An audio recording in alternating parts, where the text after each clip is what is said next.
Sue, Excuse me? your name is Sue, right? It is? Wow. What? So we're finally talking? We are? I mean, after all this time? It's been a while now, I guess. And it was just as easy as saying that one word. Sue. Who knew it would be that easy? You know what? And please don't take this the wrong way, but I'm not sure I like it that we're talking. You don't? I think...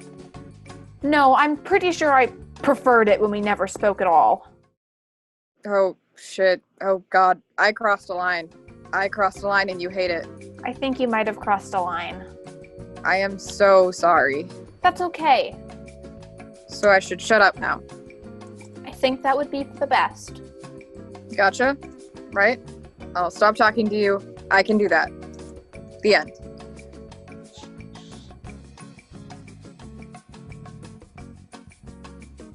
You know my name. Okay, that's a little weird. No, it's not. Yes, it is. I'm sorry, but it is. Of course I know your name, Sue. Do you mind if I call you Sue? Look, okay? I'll have you know that my brother is a police officer. Calm down. Hey, easy there. I know your name because your therapist has come on this online waiting room, stood there, smiled at you, and said, Sue, every Monday night since we started lockdown. Hello. I didn't realize that you paid attention to that. Of course I'd paid attention to that. Huh. But I wouldn't want to upset you anymore, and I wouldn't want you to call your brother on me. So, like I said, the end.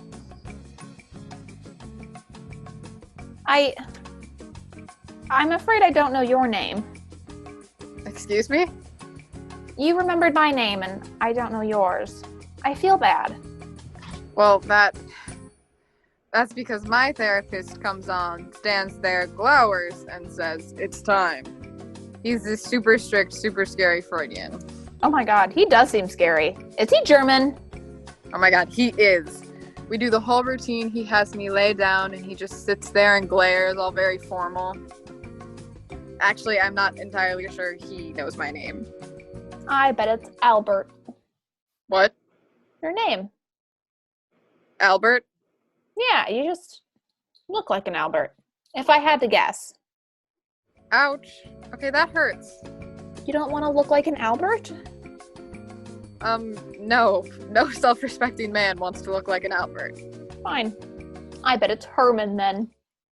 Double ouch. Or Thaddeus. Okay, you're not making any friends here, Sue. Or Simeon. Simeon? I went to college with a guy named Simeon. I'm kidding. I always thought that was like the meanest name ever. Please, Simeon's parents should be in therapy. For child abuse. Thank you. My name is David. Nothing exciting, but that's my name. That's a nice name. Please, my name is Sue. I'm not one to judge in the naming department. It's nice to meet you, Sue. Likewise, David.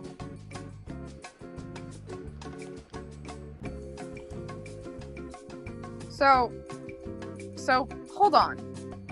You've never really noticed me during all of these months we've been waiting on here? I never said I didn't notice you. Because I sure noticed you. You did? Absolutely. Lots. Okay.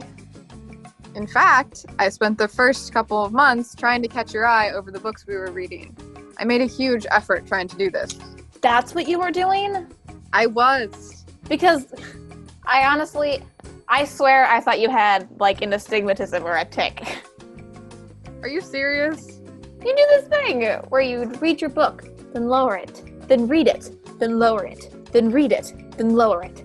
It was almost hypnotic to witness out of the corner of my eye. Okay, I'll be upfront here. I have obsessive compulsive issues that I'm dealing with during my sessions here. That explains so much. I'm doing much better with that stuff now, I'm happy to say. I'm glad to hear it. Dr. Reifenschneider has me on a very mild antidepressant, a wonderful side effect of which that it's wiped out that OCD stuff altogether. Not entirely. You'll still do this thing where you rub your forefinger back and forth across your lip when you're reading. So you really have noticed me. I don't know. Maybe. Sometimes. Now and then. Okay. I don't mean to cross another line here, but now that we're talking, and since we only have who knows how many more minutes before one of our doctors comes on here, I've also thought about you. Outside of this, I'm talking now. I feel like I should come clean about this. You've thought about me? I have. But why would you do that? Am I scaring you? A little. I'm sorry, it's just I've thought about what kind of apartment you'd have. I've thought about what your life is like. I've imagined you're a first grade teacher. You have? Yeah, I don't know, there was just something about you, your demeanor, your sweater, the impeccably patient way you turned the pages of Us. I could just see you read Where the Wild Things Are to a class of screaming 6-year-olds and keeping your calm while all the children around you pulled one another's hair and vomited. That's... wow. Okay. I'll be upfront with you. In my sessions here, I've been dealing with the ways I put up walls and push people away. And well, part of me wants to run screaming into the night now that you've told me this. Or promptly change my sessions to Tuesdays. I won't. And I'll just say thank you. You're welcome. And just so you know, there's no need to worry about changing your therapy night. This is my final session with Dr. Reifenschneider. He's closing up practice and moving to Vermont to spend his twilight years running this little candle shop. And I only wish I was making that up because that's just so Freudian. I mean, candles. Oh my god. So, starting next Monday, I'll be seeing Dr. McBee down in the village. Dr. Reifenschneider says he's around my age and wears shorts in the summer. I'm looking forward to a change of pace. I'm sure. But I saw you sitting here tonight, and I don't know, I just decided I had to say hello to you before I could say goodbye. I imagined you were a carpenter. Oh my god, you did? On several occasions. A carpenter? Holy shit! This is very hard for me to say out loud. I'm also dealing with issues of trust and abandonment in my session, so you're really pushing all my buttons here tonight. Carpenter. I'm sorry, that's the kind of thing guys dream about being mistaken for. You have very strong forearms, and I could just tell you knew a clean line when you saw one. I imagine you designed your own furniture. These very rough-hewn chairs and benches that you'd rub with linseed oil while NPR played in the background. I love NPR. Oh my god, so do I. I'm sorry. Car talk? Please, I don't even own a car, and I live and breathe by car talk. Absolutely. I imagine you lived in Chelsea. I imagine you live up by Columbia. And that you have a cat. And that you had this enormous moosehead thing left over from your college years. And that I'd ask you out for coffee first, but things would move quite fast from there. We'd have dinner at Gramercy Tavern. See, now I pictured Balthazar. And we'd take buggy rides in Central Park. And rollerblade there on the weekends. And I've never rollerbladed in my life. And we'd move in together after about a year. This very shabby loft out in Williamsburg.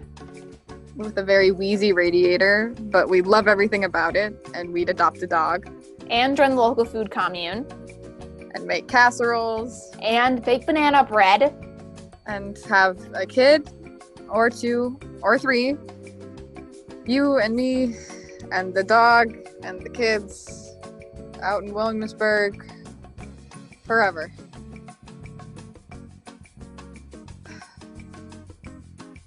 I'm an accountant. God, I wish I were a carpenter, but I'm sorry, I'm so not. I'm a marketing person over at Publishers Clearinghouse. It's basically the devil's work. And I live in this shitty walk-up in Spanish Harlem. I live on Roosevelt Island. No one lives on Roosevelt Island. I do. What's that about? And my name is Albert. I'm not kidding. I never tell anyone that my name is Albert when I meet them because it makes the worst first impression ever. And I have a boyfriend. Fiancé, actually. We have issues of intimacy and respect, which is essentially why I'm here in couples therapy by myself. I'm terrified at the thought of marrying him. But this is so great, David. Albert. Yeah, it was, Sue.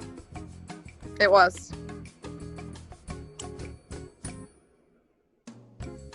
Sue? So, wait, before you go, I just wanted to say goodbye.